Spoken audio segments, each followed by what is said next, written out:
Hey guys, this is James, a non-professional, back with another episode of Draw. And today we're doing a comic book version of The Little Mermaid, or Ariel, as she's more affectionately known. It's just like the same thing that I did with the Elsa from Frozen. Just basically, I took the concept and the idea and the certain details of the character, and I just made it in comic book form. I do actually draw a cartoon version for those who are hoping to see the Disney cartoon version of Ariel, and I do that in another video, but this one is the comic book version. So we're in roughs. Let's throw some concepts on the page, because this one you definitely want to throw concepts up there, because it's a top-down view, and so you're gonna have to get those proportions right and the perspective, correct in order for the figure to look believable, as though she's actually, either flowing up towards you or just sort of falling into the water, sinking into the water slowly. It's the scene where she's in that sort of cavern, I guess, where all her trinkets are kept, all the trinkets that she gets from, land dwellers, I guess. She goes up and asks the seagull what these trinkets are, and he tells her and totally botches what all those trinkets are actually. But she's in that cavern, and she has this dramatic moment where she's like, oh, up where they walk, up where they run, and she's flown up to the top of this cavern, and she's, her face is right in the camera, and she sort of just sinks down. And that's the scene that you got here. I didn't draw the cavern because, it would be a whole lot of detail, and I didn't want to make this like a, hour-long video. But anyways, the eyes there.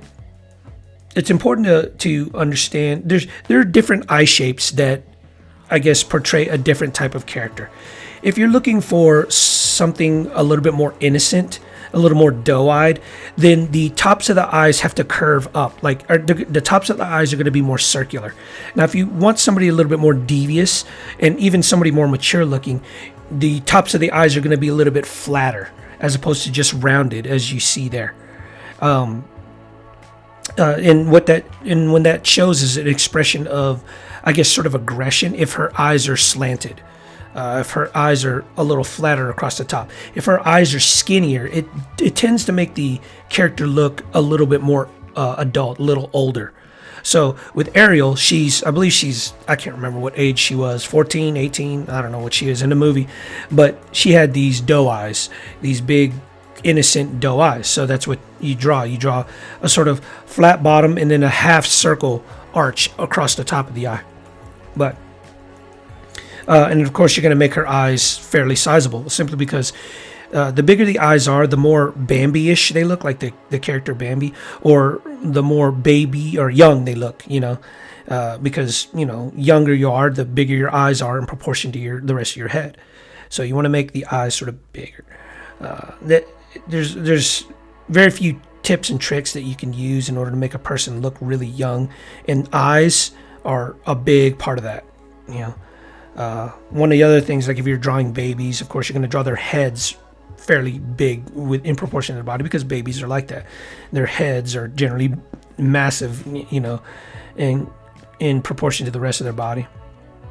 All right, so it blew through the lines, and I didn't say anything about them, but we're in inks now, so let's tighten those lines up and just get those details down.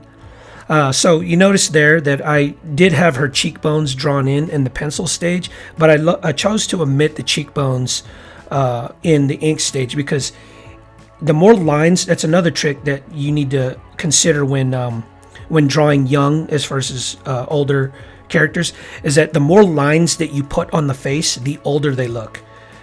So when you're drawing, like, for example, the lines that come out of the corners of the nose that go down around the mouth, I don't know what they're called, it makes a character look a lot older. If you're drawing the cheekbones in, it makes a character look a lot older. If you draw, forehead lines, makes a character look a lot older. So younger characters, you're going to want to draw as little lines as you possibly can on their face, because it for whatever reason, it makes them look younger.